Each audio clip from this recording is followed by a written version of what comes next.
Hey everyone, welcome to CLAT point and let's start आज का the Hindu news discussion. अगर आप लोग क्लैट, एलेट, एनएलसेट और इस तरीके के कोई भी लॉ एंट्रेंस टेस्ट की तैयारी कर रहे हैं तो don't forget to check CLAT point का ऐप। आपके इन एग्जाम्स के लिए हमने कोर्सेज, बुक्स, मॉक सब कुछ लॉन्च कर रखा है। जैसे कि क्लैट 2026 के लिए अभी नया बैच शुरू हुआ है, एनएलसेट 2025-26 के लिए नया बैच शुरू हुआ है, इसी के साथ क्लैट 2027 के लिए नया बैच शुरू हुआ है। तो आप इन सभी बैचेस की डिटेल हमारे ऐप पे जाके ले सकते हैं। जो भी आपको डाउट लगे आप पूछ सकते हैं।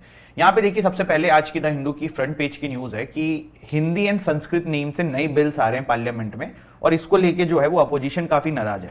अब थोड़ा सा मैं आपको ये समझा देता हूँ। देखो हो क्या रहा है, जैसे कि आप भारतीय न्याय संहिता ले लो या इस तरीके के और भी बिल का नाम ले लो, तो आज की डेट में भारत के अंदर जो बिल लाए जा रहे हैं हमारी करंट गवर्नमेंट के द्वारा, उसमें काफ़ी सारे Sanskrit as well as Hindi words हैं।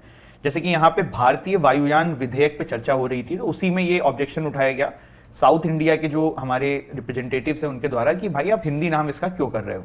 तो ये यहाँ पे ये मसला था जिसको लेके संसद में जो है काफी हड़कंप मच गया। अब इसी पे मेरा क्वेश्चन है क्विज का आप लोगों से, वो ये है कि पार्लियामेंट में कितने सीजन्स होते हैं। जैसे कि there is winter season, there is another season, तो वो मुझे आप बताइए कमेंट सेक्शन में। और अभी पार्लियामेंट में कौन सा सेशन चल रहा है ये मुझे बताइएगा, ठीक है।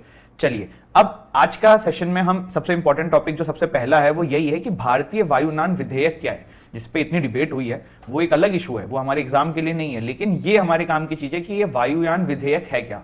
तो देखो, भारतीय वायुयान विधेयक बिल 2024 जो है ये रिप्लेस करेगा एयरक्राफ्ट एक्ट 1943 को। दिस इज वेरी इंपॉर्टेंट, ये पॉइंट आपको नोट डाउन करना है कि एयरक्राफ्ट एक्ट 1943 को ये चेंज कर रहा है। अब ये तो बहुत ईजी है, आपका अरे सर एयरक्राफ्ट एक्ट तो सबको पता है उसको चेंज करेगा, बट ये 1943 वाले को कर रहा है ना। अभी ऐसे आपको 4 ऑप्शन दे दिए, समझ लो कि भारतीय वायुयान विधेयक बिल 2024 चेंज करेगा एयरक्राफ्ट एक्ट 1943, 1947, 1962। आप कंफ्यूज हो जाओगे, तो वही कहने का मतलब है कि आपको पता होना चाहिए।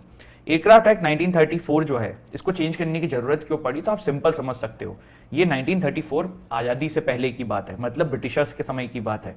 उस समय जो ये एयरक्राफ्ट होते थे क्या इतने एडवांस होते थे जितने आज की डेट में हैं? जवाब है नहीं।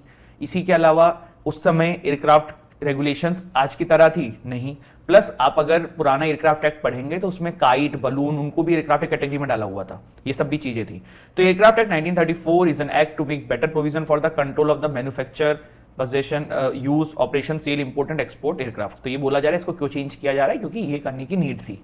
थोड़ा सा समझते हैं इसमें क्या क्या चीजें करी गई हैं। जैसे कि सबसे पहली चीज, radio telephone operator restricted certificate and licence testing process जो है वो डिपार्टमेंट ऑफ टेलीकॉम की जगह पे director general of civil aviation देगी। देखो पहले क्या होता था कि एयरक्राफ्ट हो गए, पायलट्स हो गए, तो उनको अलग अलग जगहों पे सर्टिफिकेट्स लेने पड़ते थे, बट अब सब कुछ डीजीसीए के अंडर में कर दिया गया है और डीजीसीए को सबसे मेन अथॉरिटी बना के सामने रखा गया है।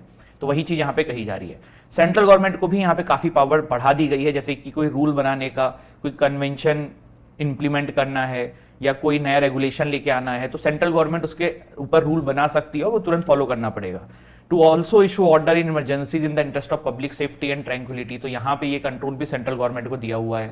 Provide for payment of compensation for loss और damage in such manner as provided under the act. तो पहले तो देखो कंपनसेशन एंड ये सब बढ़ाया भी गया होगा, प्लस प्रॉपर प्रोसीजर लिखा है किस तरीके से पेमेंट मिलेगी, कंपनसेशन मिलेगा। अपील के लिए पहले क्या होता था कि मतलब बहुत ज़्यादा तरीके नहीं होते थे और ऐसा होता था कि आप एक पर्टिकुलर तरीके से अपील कर सकते हो, बट अभी नहीं है। अभी इसमें बढ़ाने का प्रोविजन डाल दिया गया है relating to compensation, licences, certificates, approval, education और पेनल्टीज। तो इन सब के ऊपर भी आप अपील कर सकते हो। साथ ही साथ इम्प्रीजमेंट, फाइन एंड पेनल्टीज की बात करी गई है अगर कोई इस एक्ट को उल्लंघन करता है तो।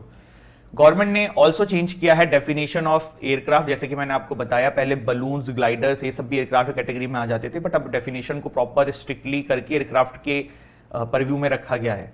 The bill also empower central government to make rules over the regulation of design, manufacturer, maintenance, possession, use, operation, sale, export, import of any aircraft or class of aircraft and for securing safety of aircraft operation. तो government को ये सब power है rules बनाने के लिए। जो नया बिल है ये मोर पावर देता है डीजीसीए को, ये मैंने आपको स्टार्टिंग में ही बता दिया है। It empowers the central government or any officer to suspend, cancel or restrict any license or certification granted under the act. तो जैसे कि हमने डिस्कस किया कि सेंट्रल गवर्नमेंट को ज्यादा पावर दी गई है, तो उसी के तहत आप ये देखते हो। एक अपॉर्चुनिटी यहाँ पे हियरिंग की देने की बात करी गई है किसी को सस्पेंड या उसके ऊपर एक्शन लेने से पहले। और सेकंड अपील का कॉन्सेप्ट भी इंक्लूड किया गया। जैसे पहले क्या होता था कि आपको कोई प्रॉब्लम होती थी, आप अपील करते थे एंड वो अपील के बाद कोई ऑप्शन नहीं होता था, आपको मिनिस्ट्री ऑफ जो आपकी सिविल एविएशन है फिर वहां पे डायरेक्ट अपील करनी पड़ती थी। अब इन दोनों के बीच में एक इंटरिम अपील का भी ऑप्शन दे दिया गया है। तो आप कह सकते हो कि लोगों के पास ऑप्शंस बढ़ा दिए गए हैं कि वो इस तरीके से अपील कर सकते हैं, उनकी प्रॉब्लम को सॉल्व करा सकते हैं। तो थोड़ा सा यहाँ पे ये चीज़ें करी गई हैं, प्लस काफ़ी एडवांस किया गया है चीज़ों को। पहले की जो पुरानी चीज़ें चली आ रही थी उसको चेंज करके नई चीज़ें इंप्लीमेंट करी गई हैं जो नए समय के हिसाब से चाहिए। इसके बाद महाराष्ट्र से खबर आ रही है कि फडणवीस जो हैं वो महाराष्ट्र के चीफ मिनिस्टर बन जाते हैं फॉर द थर्ड टाइम। तो ये यहाँ पे ये अपडेट है, इसमें ज़्यादा कुछ काम का है नहीं। Then this is the news कि Sri Lankan navy arrest 14 Indian fisherman. ये देखो जो टॉपिक है, जिसको अगर आप करंट अफेयर्स की लैंग्वेज में बोले तो इस टॉपिक को बोला जाता है फिशरमैन इशू। ये आज ही की न्यूज़ है। फिशरमैन इशू जो है ना, Tamil Nadu fisherman issue is one of the burning topic through out the year. हर महीने के अंदर, हर 1.5 महीने के अंदर ये न्यूज़ में आता रहता है, क्योंकि हमारे मछुआरे जो हैं वो बार बार श्रीलंका के द्वारा पकड़े जाते हैं। तो ये बहुत इंपॉर्टेंट टॉपिक है। अगर आपको आता है बहुत अच्छी बात है, नहीं आता है तो मैं आपको समझा रहा हूँ, ये समझ लेना, क्योंकि ये इंपॉर्टेंट टॉपिक है, you can not skip it. देखो ये अपना प्यारा भारत है, ये रामेश्वरम है और सबसे जो आपका लास्ट पॉइंट है, और बगल में श्रीलंका है, ठीक है। इन दोनों के बीच में एक जगह पड़ती है, इसको कच्छातीवू आइलैंड बोलते हैं, और इसी के पास से इंटरनेशनल मैरीटाइम बाउंड्री भी निकलती है कुछ इस तरीके से। मैं थोड़ा ड्रॉ भी कर देता हूँ जिससे आपको आइडिया लग जाए। एक हम हाइपोथेटिकल लाइन खींच रहे हैं, ठीक है। ये मान लो क्या है, इंटरनेशनल मैरीटाइम बाउंड्री। बेसिकली इसका मतलब ये है कि भारत के मछुआरे जो हैं वो इस एरिया तक आके मछली पकड़ सकते हैं, और इधर ये श्रीलंका के मछुआरे पकड़ेंगे। मतलब ये भारत की टेरिटरी है, ये श्रीलंका की टेरिटरी है, ठीक। अब होता क्या है, होता ये है कि तमिलनाडु के जो फिशरमैन्स हैं वो ये बाउंड्री क्रॉस करके इस एरिया में आ जाते हैं, और इसके बाद यहाँ की श्रीलंका की नेवी इनको पकड़ लेती है और न्यूज़ में आ जाता है। अब आप कहोगे कि सर क्यों, इतनी जगह कम पड़ रही है क्या, क्यों ये इधर आ जाते हैं? तो देखो हुआ क्या है, हुआ 2-3 चीजें हैं। जैसे कि पहली चीज तो ये जो एरिया है भारत के साइड वाला, यहाँ पे मछलियां उस लेवल पे बची भी नहीं है, प्लस मछलियों की वो क्वालिटी नहीं रह गई है जो यहाँ पे है। आप पूछो क्यों? क्योंकि देखो पहली चीज, यहाँ पे बहुत ज्यादा मछुआरे हैं, बहुत ज्यादा मछलियां पकड़ रहे हैं। दूसरा, हमारे जो मछुआरे हैं ना वो ट्रैवलर्स का यूज करते हैं। इनको क्या बोला जाता है, ट्रैवलर्स। ट्रैवलर्स में क्या होता है कि देखो मछली तो पकड़ी आ ही रही है, साथ में मछली के अंडे, मछली के बच्चे सब पकड़ में आ जा रहे हैं, जिससे कि काफी सारी मछलियों का नुकसान हो जाता है, या मछलियां जो खाती होंगी वो चीजें आ जाती हैं। तो इसीलिए भारत वाले साइड में मछलियों की अब क्वालिटी या मछलियां उस लेवल पे नहीं बची हैं। वही जो श्रीलंका का साइड है वहां पे डीप फिशिंग का यूज होता है। डीप फिशिंग मतलब आप देखिए, सिंगल जैसे डंडा डाला एंड मछली पकड़ी गई, इस तरीके के कुछ और ऑप्शंस होंगे। तो उसमें मछली के बच्चे नहीं आते हैं, मछली का अंडा नहीं आता है, और खाने की जो मछली की चीज होती है वो नहीं होती। तो बेसिकली श्रीलंका वाले साइड में मछलियों की क्वालिटी बहुत अच्छी है, प्लस जितने मछुआरे हमारे हैं उतने उनके हैं भी नहीं।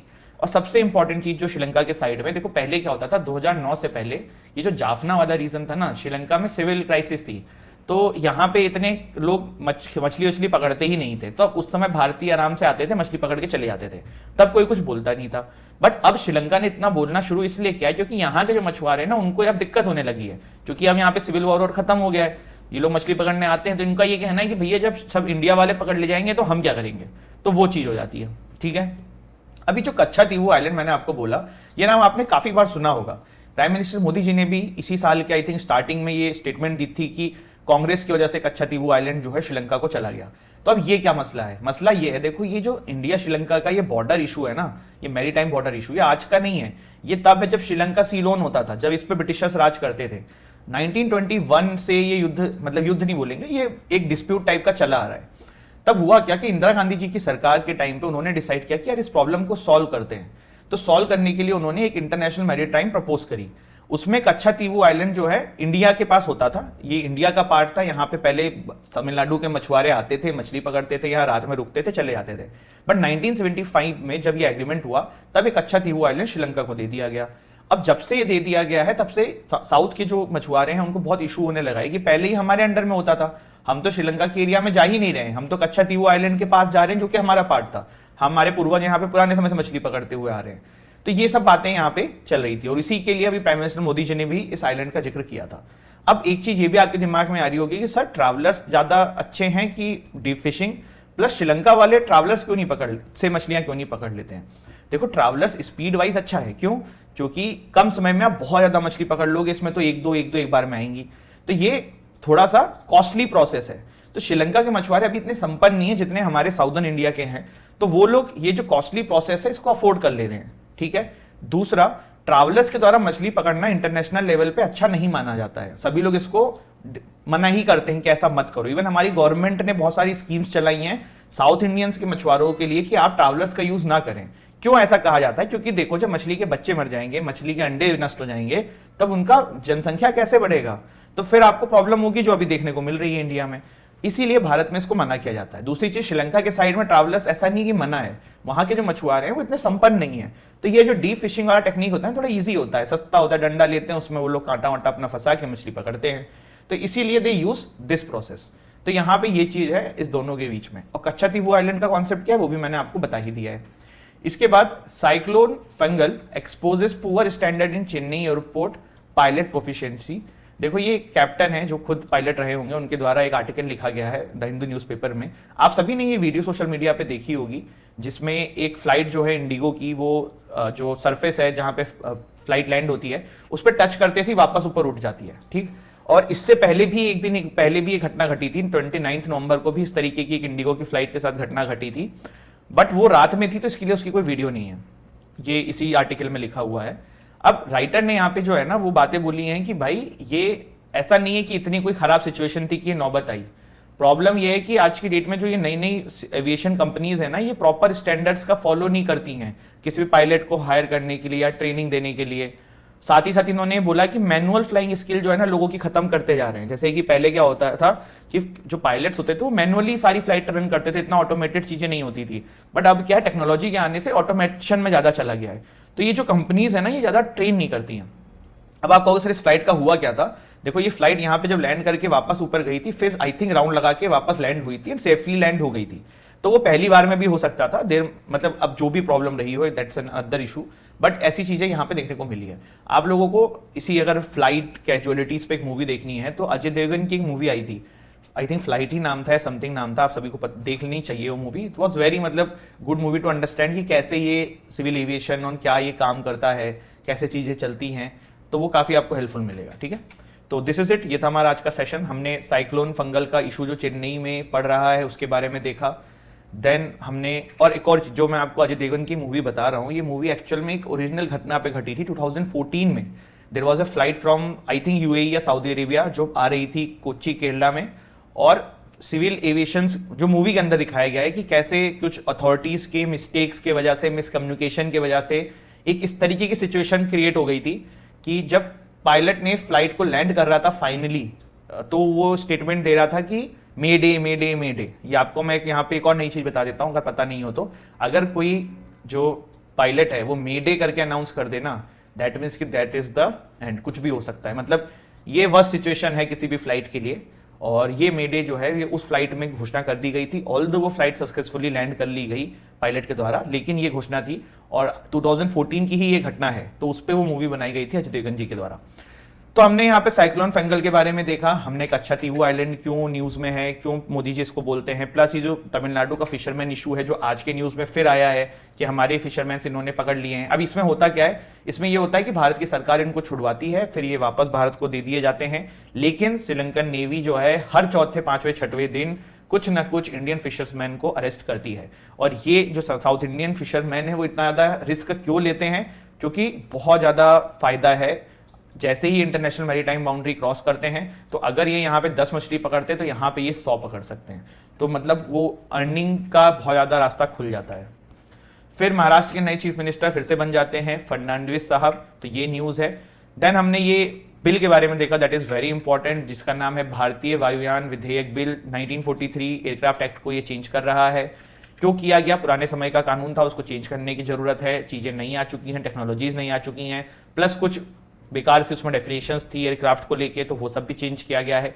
सेंट्रल गवर्नमेंट को ज्यादा पावर दी गई है, director general of civil aviation को ज्यादा पावर दी गई है, ease the process for pilots करने की कोशिश करी गई है।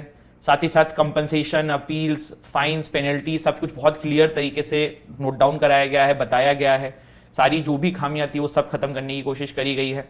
Then second appeal and ministry of civil aviation के बीच में जो है एक सेकंड अपील का कॉन्सेप्ट लाया गया है कि आप अपील करते थे पहले, फिर मिनिस्ट्री ऑफ सिविल एविएशन जाते थे, अब इसके बीच में एक सेकंड अपील का भी ऑप्शन दिया गया है। साथ ही साथ किसी भी पार्टी के ऊपर कोई भी एक्शन लेने से पहले उसको अपने पक्ष रखने का भी मौका देने की बात करी गई है। तो ये था हमारा आज का सेशन एंड आई होप आपको अच्छा लगा हो। If you are preparing for CLAT, AILET, NL SET, हमारे क्लैट 2026-27 के बैच शुरू हो चुके हैं। एंड एल सेट 2025-26 के बैच शुरू हो चुके हैं। आप डिस्क्रिप्शन से हमारी ऐप डाउनलोड करिए, इन कोर्सेज में जाके इनके डेमो क्लास देखिए, अच्छा लगता है तो आप इनरोल करिए। हमारी टीम का कॉन्टैक्ट नंबर भी है जिस पे कॉन्टैक्ट करके आप और जानकारी ले सकते हैं। Thank you so much. जय हिंद, जय भारत।